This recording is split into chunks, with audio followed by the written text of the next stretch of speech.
Günaydın, tünaydın, iyi akşamlar. Günün hangi saatte beni izliyorsanız YouTube kanalıma hepiniz hoş geldiniz. Bugün zihin mimarı, yazar, sevgili Piraye Erdoğan konuğum. Tahmin edersiniz ki ve eminim yakın zamanda da bekliyordunuz ki onun konuk etmemi ve aslında merak ettiğiniz bütün soruları ona sormak için bir buluşmak istedim. YouTube kanalıma konuğum olsun istedim. O da beni kırmadı, geldi. Çok çok teşekkür ediyorum. Zevkle, hoş geldin. keyifle. Şimdi öncelikle birazcık sizi tanımak istiyoruz. Çok fazla insan artık isminizi duyar oldu ve kitabınız şu anda 30. baskıya girdi. Evet. Bunun aslında sebebini neye bağlıyorsunuz da sonunu bağlamak istiyorum. Ama önce Piraye Erdoğan kimdir? Evet.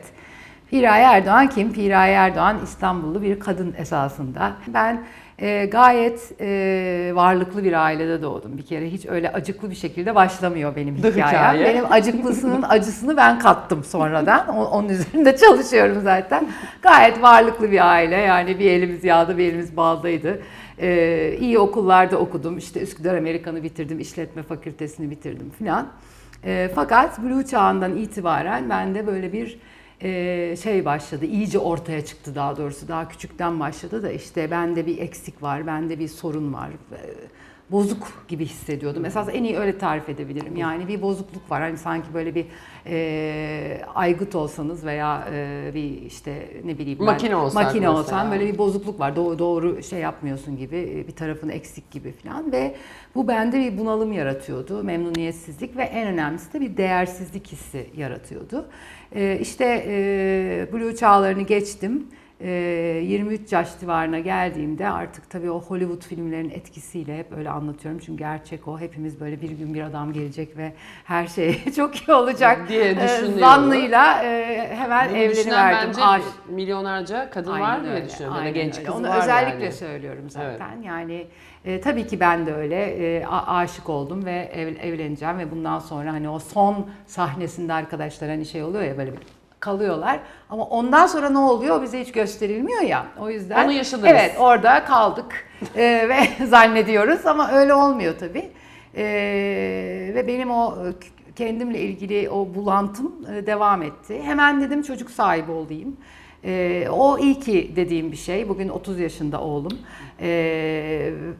Çocuk sahibi de oldum. Dedim daha iyi hissedeyim kendimi, sevgi vereyim, sevgi alayım, okey ama yine o benim kendimle ilgili bulantım devam etti ve ben 27 yaşında özetle böyle elimde çocuk ortada kendimi bulduğumda dedim ki Piraye yani gerçekten burada bir abukluk var. Çünkü hani hayata bu kadar iyi başlayıp bu kadar şanslı hani başlayıp şimdi anne babalar diyor ki çocuklarına ne yapalım iyi okutalım işte imkanları verelim falan. Tamam bana hepsi verilmiş. Yani sonuç bu mu yani 27 yaşında bu kadar bir böyle bir durum şöyle mu? Evet. Çocukta şu evet böyle kaldık çünkü ve o sırada tabii benim ben üniversitedeyken ailem bütün varlığını da kaybetti. Öyle bir hikayede öyle bir bölüm de vardı. O yüzden diyorum yani ortada kaldım diye. Babamı da kaybettim zaten filan. Neyse ve yediremedim kendime. Yani dedim ki böyle olmamalı bu iş. Ve o günlerde bir kitap bende bir yurt dışından bir kitap geldi ve böyle ilk defa kişisel gelişim diye bir şeyin farkına vardım ben. Aman yarabbi dedim işte buldum tamam ben kendimi düzelteceğim şimdi. Ve hep onu söylüyorum yine 27-39 yaş arası benim gitmediğim kurs, okumadığım kitap, peşine takılmadığım, guru kalmadı. Bir yandan ben reklam sektöründeydim. 20 küsur sene bütün büyük networklerde çalıştım. Yani bir yandan kariyer olarak devam ediyorum ama her fırsatta bu Piraye'deki yamukluğu düzeltelim diye oradan oraya kendimi atıyorum. Fakat hiçbir teknik, hepsine çok büyük umutla gitmeme rağmen, çok farklı disiplinleri denememe rağmen bir süre sonra, kısa bir süre sonra hem de hepsi Piraye'yi düzeltmekte başarısız kaldılar, öyle söyleyeyim. Çok sorgulayan bir yapım var. Mutlaka mantık arıyorum. Öyle körü körüne inanmıyorum. İnanmayalım da zaten hiçbirimiz lütfen. Ve 39 yaşıma geldiğimde bir adeta sinir kriziyle öyle söyleyeyim. Çünkü çok sinirlendim o gün. Yani sinir krizi derken böyle bütün kitapları falan attım işte. Hiçbir şey bir işe yaramıyor. Evet yani hiçbirisi bir işe yaramıyor falan diye böyle bir sahne yaşadım kendi kendime. Yaşadım da sonra yine böyle kaldım. İyi de. Sonra ne oldu peki? Çok etkileyici bir sahne de. Evet. Bununla ne yapacağız? Bu enkaz hala duruyor. Döndük dolaştık Ve aynı yere geldik. dedim ki ben bunu kendim çözeceğim. Tabii şimdi baktığım zaman benim tasarımım buymuş. Ben zaten bunları çözmek için her türlü yetiye sahipmişim. Ama o zamanlar öyle bir şeyim yok. İçimden kabaran bir istekle ben dedim bunları halledeceğim ve tam nasıl 7 buldun sene. kendi çözümünü? Nasıl buldun onu merak Yani ediyorum. 7 sene öncelikle araştırmaya başladım. Yani neden? Ve beni şu soru çok güdüledi hep. Neden bir insan esasında yaşamda başarılı olabilecek, her türlü şeye sahipken bu kadar mutsuz, bu kadar umutsuz, bu kadar kendine zarar verir ve çevresine zarar verir. Çünkü mutsuzluğunuzla çevreye de zarar veriyorsunuz. Peki soruyorum neden? Hale gelir.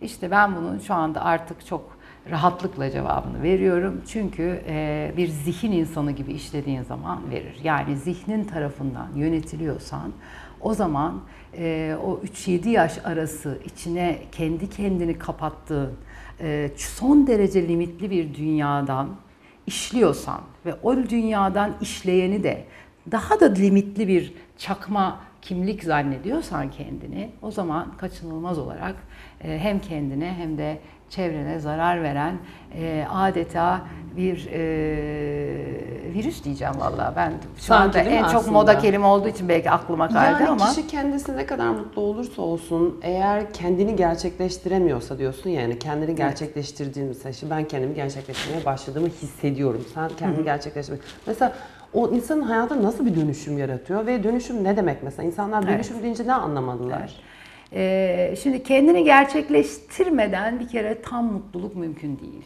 Niye? Çünkü biz kendimizi buraya gerçekleştirmeye geldik. Ama onu şimdi bir kenara alıyorum. Sorunun devamından başlayacağım, oraya geleceğim. Dönüşüm, yani pek çok kişinin kullandığı kelime. Ben dönüşümü ne için kullanıyorum? Çok basit haliyle ben şunu gördüm ve bunu anlatıyorum zaten. Hepimiz kaçınılmaz olarak, hepimiz 3-7 yaş arası o anki beyin dalgalarının işleyişi sebebiyle hipnoz seviyesinde işliyor beyin dalgaları ve çocuk kendisinin yüklediği anlamların hepsini zihnine adeta kendini hipnoz ediyor. Yani benim için erkek ne, benim için köpek ne, benim için kedi ne, sarışın ne, her şeyi böyle olsa ve çeşitli yaşadıkları deneyimlerinden, dışarıdan gelen verilerden kendine bir dünya kuruyor zihninde. İşte buna gerçeklik diyoruz. Hatta ben gerçekçik de diyorum bir yandan. Çünkü biz o dünyayı gerçek zannediyoruz ama değil. Ve o dünyada kendine de anlamlar yüklüyor bu arada. Mesela ben kendimi değersiz olarak bir olay sonucu değersiz olduğuma inanmışım. Yani ben noktayım içeriğinde pek çok tanımı var çocuğun kendiyle ilgili. İşte 7 yaş civarı bu zihnimiz, bu düşünce üretme motoru bizdeki çocuk ben kimim sorusunu sorduğu zaman o güne kadar toplanan verilerden cevap geldiği için bu en önemli şey. Ben hep onu söylüyorum. Bu bizim elmayı yediğimiz yer. Herkesin buna uyanması lazım.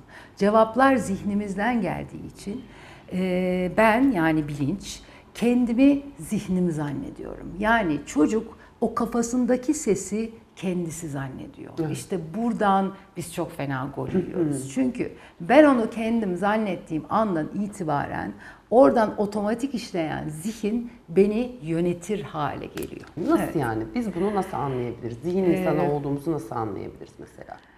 Yani zihin insanı olmamak gibi bir seçeneğimiz yok esasında. Evet, oyunun şeyi bu. Yani oyunun girişi bu ama diyelim. mesela bir örnek verebilir misin mesela? Özellikle sarışın kadınlarla ilgili verdiğiniz bir örnek de var. O da olabilir. Yani işte dediğim gibi hepimiz kendimize ait bir gerçeklik kuruyoruz. Bu arada sarışın kadın örneği benim örneğim. Yani aslında gerçek bir örnek. Evet, ne kadar aşmış olduğumu görüyorsun. Ne kadar sarışın da olsam şu olan an. sevgimden. Yani olay olarak öyle değildi ama benim örnekte kullandığım olay diyelim ki işte bir çocuk yerde oynuyor ve o sırada annesi arkada ağlıyor ve annesinin diyelim ki yanındaki arkadaşı diyor ki işte Müjgan bilmeliydim sarışın kadınlara hiç güvenilmeyeceğini dediği anda çocuk o veriyi alıp sarışın kadınlara güvenilmez bilgisini zihnine yazdığında o an hipnoz ediyor işte kendisini o bilgiyle.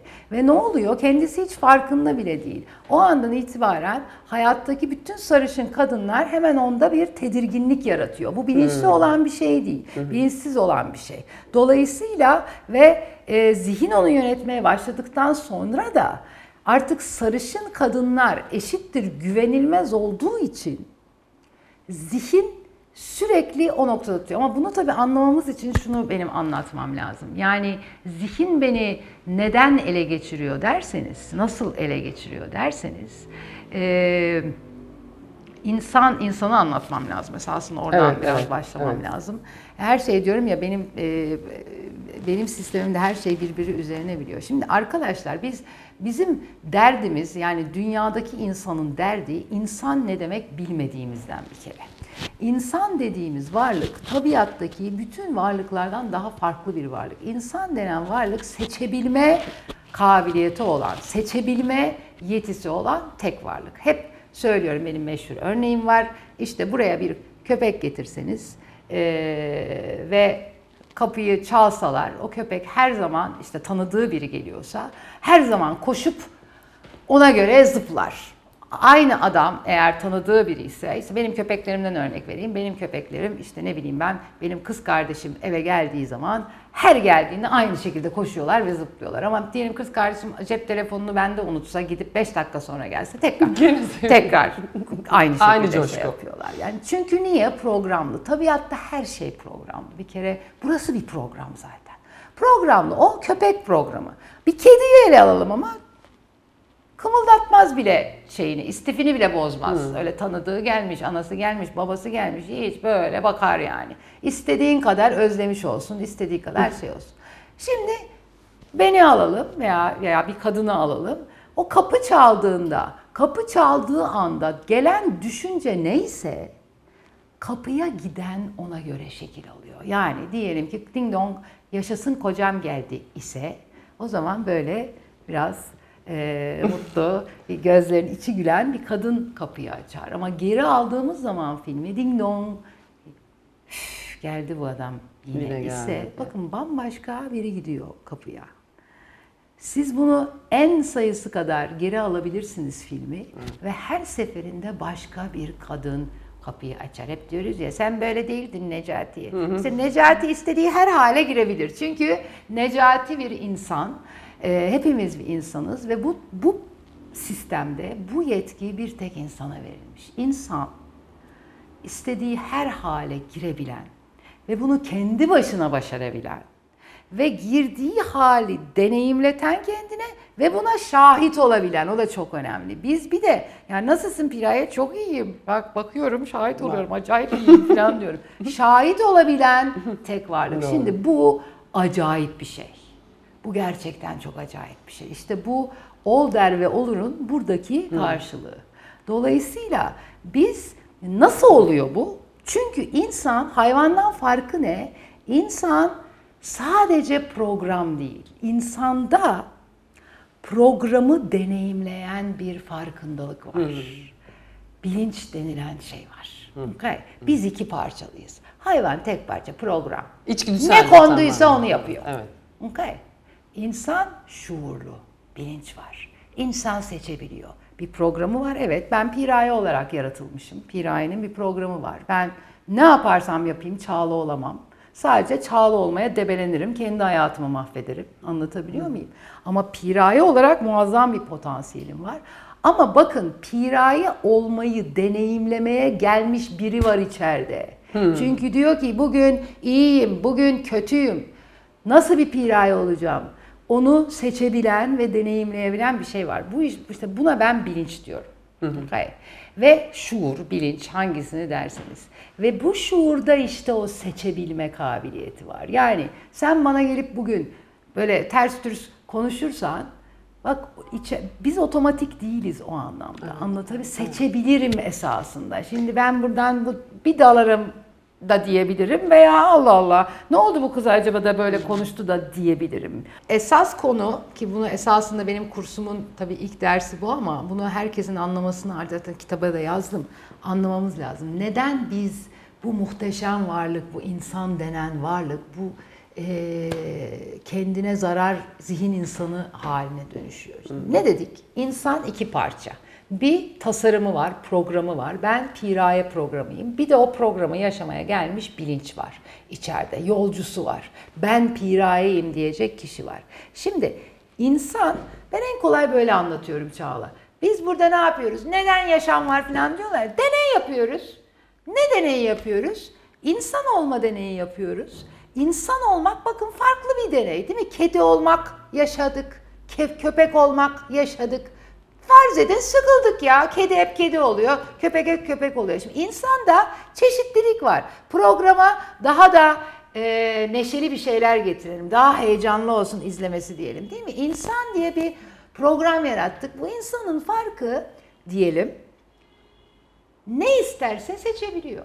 Yani Çağla diye bir şey yapıyoruz. İşte Çağla ister mutsuz oluyor, ister mutlu oluyor, ister parıl parıl oluyor, ister yerlerde sürünüyor. Bak hepsini kendi seçebiliyor. O zaman bak Çağla bugün nasıl, Çağla bugün nasıl değil mi? İçerideki deneyimliyor. Mutlu Çağla olmak nasıl bir şey? Mutsuz Çağla olmak nasıl bir şey? Şimdi insan bu işte. Ya şuurla, mutsuz olmayı beğenmedi mi? O zaman mutlu olmayı seçiyor. Veya yaşadığı bir deneyim iyi gelmedi mi ona? Yeniden seçebiliyor. Böyle muhteşem bir seçim hakkı olan bir varlık. Ama bunu yaşayabilmesi için işte Zaten. bizim köpekten farkımız ne ya da kediden ya da başka bir mahlukattan? Bize bir araç verilmiş. Zihin denilen bir araç verilmiş. Zihin niye verilmiş insana? İşte bu olmak denilen şeyi yaşayabilelim diye.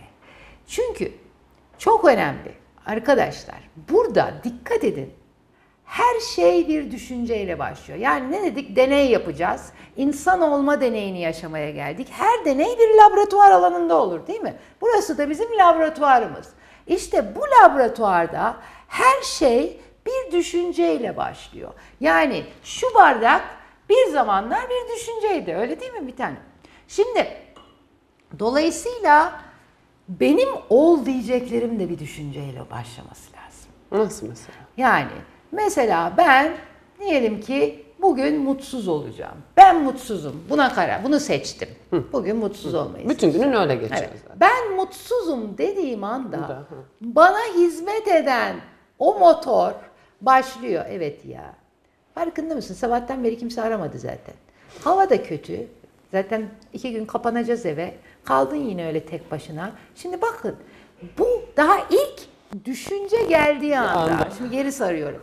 Evet ya sabahtan beri kimse aramadı seni dediği anda bakın 2 nöron birleşiyor benim kafamda. Zzz, bir düşünce oluşuyor içeride. İşte bu birleştiği anda, o aktivasyon olduğu anda hop beyinde bir kimyasal oluşturuluyor. O kimyasal işte bedendeki etkisi duygu. Okay. Ve o duygu bedene indiği anda ikinci düşünce geliyor. Ayrıca hafta sonu kapalısın. İşte bilmem hop tekrar o duygu geliyor. Ayrıca tek başınasın bu hafta sonu hatırlıyor musun? Biraz daha bakın o duygu indikçe ben bir hale giriyorum. Ne haline giriyorsun? Ben mutsuzum. Mutsuz Piraye. Arasan beni o an desen ki Piraye, ay Çağla çok mutsuzum ya. Niye? Baksana hafta sonu lockdown var bilmem ne bilmem ne. Ben artık mutsuz oldum. Olmak. Okay. Nasıl başladığı bir düşünceyle başladı. İşte insan kendi başına bakın. Bak. Bu çok önemli. Bu beni yani her seferinde böyle başka türlü bir hale giriyorum yine her düşündüğümde. İnsan hiçbir dışarıdan etkiye gerek olmadan kendi kendine arkadaşlar bir halden bir hale kendini sokabilen bir varlık. Yani ben şimdi ister çok mutlu olurum, ister çok mutsuz olurum esasında. Hiç kimseye ihtiyacım yok maşallah, bu yetiyor bana. İşte ben bunu kendim bilinçle kullanabilsem gerçek bir insan olurum. O zaman ama ben bu bana hizmet etmek üzere, olmak için hizmet etmek üzere verilmiş aygıtı, düşünce üreten bir aygıt bu ya. Patron ne olalım, ne istiyorsun bugün? Ben mutsuzum. Tamam gelsin mutsuz düşünceler. Esasında öyle mevzu. Evet, resmen öyle. Ben şanssızım. Tamam şimdi senin evet patron o kadar milli piyango bileti aldın bir türlü sana çıkmadı. Patron dediğim bilinç yani. Ve bize diyor. Anlatabiliyor muyum? Yani zihin onun aygıtı, zihin ona hizmet etmesi gereken bir motorken şimdi oraya gelelim. 3-7 yaş arası bu kendi gerçekliğimizi kuruyoruz ya. İşte o çocuk onun sonlarına doğru o içerideki farkındalık diyor ki tamam sarışın o, işte köpek bu, kedi bu da. Bu ne? Ben kimim? İşte ben kimim sorusuna bakın ben kimimi soran kim? Bilinç. Okay. Soruyor diyor ki ben kimim? Piraye kim? Ona Cevap veren. Motorundan geldiği için düşünce. İşte ben Piraye'yim, annemin ismi şu, şudur, şurada yaşıyorum gibi. İşte orada bir kayma gerçekleşiyor. Yani ayaklar baş oluyor durumu oluyor. Yani o patron olan bilinç kendini o ses zannediyor. İnsan 7 yaş civarı, şimdi bütün bunu seyredenler lütfen şu anda uyanın yani. Siz o kafanızdaki ses değilsiniz. O ses otomatik işleyen bir motor. Dolayısıyla şimdi bilinç kendini zihni zannettiği andan itibaren esasında tek bir oluşa giriyor çağla ve orada kalıyor. O oluş ne biliyor musun? Ben zihnimim. Doğru. Yani artık mutluyum, mutsuzum, Değilim. bu seçim. Burası ne veriyorsa ben oyum yani aslında. Evet. O diyor ki, patron dedi ki ben zihnimim. Peki. Bakın şimdi ben mutluyum diye seçtiğinde patron, bilinç yani. Zihin ne için düşünce üretiyordu? Mutluluk için. Evet, onu mutluluğu ona yaşatmak için değil mi? Ve hep İkinci o bir sanki emre o kadar. Çünkü olayları seçen getiriyor, bilinç. evet. Patron bir gün dedi ki ben zihnimim. O zaman zihin patrona zihni olmayı yaşatacak. Zihin ne ki? İşte o 3-7 yaş arası yazdığımız şey. O zaman zihin diyor ki arkadaş buraya ne yazdıysak ikinci bir emre kadar bunu yaşatacağız. Şu andan itibaren sarışınlar güvenilmez, kediler yaramaz, köpekler şahane. Ha bu arada ben değersizim tanıştırayım. Ve ikinci bir emir gelmediği için. Gelmeyene kadar da bunu yaşamaya, bunu Gelmediği deneyimlemeye devam için ediyor insan. Zihin artık o bilince yeni deneyimler, yeni hallere girip yeni deneyimler denemek için işleyen bir düşünce motoru değil. Aynı zihin dünyasını ona yaşatan düşünceler üreten bir motor haline geliyor. İşte buradan yiyoruz golü. Evet aslında değil mi? Yani Ben hani hep diyoruz uyanmazsam, ya, evet, hani canım. hep diyorsun ya sen işte sürekli aynı olayları yaşıyor insanlar. İşlerinde de, ilişkilerinde de, arkadaş ilişkilerinde de, ne bileyim evlilikte de. Kaç tane koca boşarsa boşasın, karşısına kaç tane işte bu benim aşkım diyen adam çıksın. Hep sonucunda mutlaka Aynen. aynı sebepten mutsuzluklar Aynen. silsilesi yaşıyoruz Aynen. aslında. Bunun değişmesi aslında bende bir hata yok ki dediğin noktada zihin insan olmamızdan kaynaklanıyor. Aynen öyle. anladığım. Farkında değilsin ki. Yani Değiliz, sen daha değiliz. uzaktan Ya, bir çok sarışın üzülüyorum. Sen gelirken söyleyene kadar ben de farkında değildim. Yani ben de uyanana kadar kendim farkında değildim yani. Ne kadar yani mesela birisiyle karşılaştığım zaman direkt o ben değerliyim, o değersiz piraye oraya giriyordu. Değersiz piraye gibiydi bedenimin duruşu. Sana bakışım değersiz piraye gibiydi. Her şeyi algılayışım değersiz piraye üzerindendi. Ben nasıl bilebilirdim ki bunu? Ve ondan sonra şimdi burada kimi ortaya koyarsanız, şimdi oraya gelelim bir de ikinci en önemli şey. Bir, bilinç olma şeyini yitiriyor. Bir nevi uykuya daldı gibi düşünün. O andan itibaren ben zihnimim yaşıyor. Değersiz piraye çıktı sahneye yaşıyor. Yaşatılıyor zihni tarafından. Şimdi burada ikinci anlamamız gereken en önemli şey şu kitapta oluş diyorum. evet. Ne dedik? Her deney bir laboratuvar alanında olur. Okay. Laboratuvar o deneyin gerçekleşmesi için gerekli her şeyi sağlamakla yükümlüdür o deneyi yapana. Şimdi bir deney yapılıyor, insan olma deneyi. Neymiş efendim bu? Kim olmak isterse seçecek ve onu burada deneyimleyecek, yaşayacak. Demek ki bu neyi seçerse Burası ona bunu yaşatmak durumunda. İşte burası, şimdi tabii ki çok uzun bunu bir kurs boyunca anlatıyorum Evet, ama evet. fizikle işleyen, arkadaşlar kesinlikle fizikle işliyor. Fizik ve matematikle işleyen bir sistem var ve bu sistemde sen, en basit haliyle söylüyorum, kimi koyuyorsan ortaya, yani mutlu pirayeyi mi koyuyorsun, mutsuz pirayeyi mi koyuyorsun, değersiz pirayeyi mi koyuyorsun, kimi koyuyorsan sistem sana değersiz pirayeyi koyduysan değersizliğini yaşatıyor. Anlatabiliyor muyum? Dolayısıyla bizim bu oluş ilmini öğrenmemiz Çok lazım. iyi, evet, onu öğrenmemiz Ben lazım. zihnim tarafından yönetiliyorum. Bir koca değersiz piraye, hop yedik dayağı geldik diyelim. Bir başka boyfriend değersiz piraye, hop ondan da yiyorsun. Sen denkleme hep aynı malzemeyi koyuyorsun. Nasıl bir değişik Her sonuç bekliyorsun? deney değişik zannediyorsun ama değişik değil ki, deneye koyduğun malzeme hep Malzeme aynı. aynı. Dolayısıyla sonuç aynı Aynı. oluyor. Ne buldu fizikçiler? Niye ben deneye taktım bu kadar? Şu meşhur kuantum fiziğin başlamasına sebep olan deney var. Bakıyorlar ya bu sonucu ne etkiliyor? Sonucun farklılaşmasını ne etkiliyor? Bakıyorlar ve şunu buluyorlar. Bir koca fizik bitiyor, Newton fiziği bitiyor, kuantum fiziği başlıyor. Şunu buluyorlar. Bir deneyin sonucunu değiştiren tek şey var, deneyi yapan, yani bilinç. Bu kadar. Bir sürü anlattığın şeyi şimdi bölük pörçük bir şekilde anlatmanı ben istedim. Bunun karşılıksız bir hediye olduğunu düşünüyorum. Benim hayatımı etkileyen bir kitap olabilir, bir eğitim olabilir, bir nokta, bir cümle bile olsa hemen böyle sevdiklerimle paylaşmayı çok seviyorum. O yüzden seninle de ilgili hem bir sürü bir şey paylaşmaya devam ediyorum hem de seninle çok tanışsınlar istedim. Hakikaten çok teşekkür ediyorum ve seni çok seviyorum. Ben de seni çok seviyorum. İyi ki geldin. Videomuzun sonuna geldik. Duygusal anlar yaşanıyor şu anda. Kapatıyorum videoyu. Görüşürüz. Bay bay. Kapat.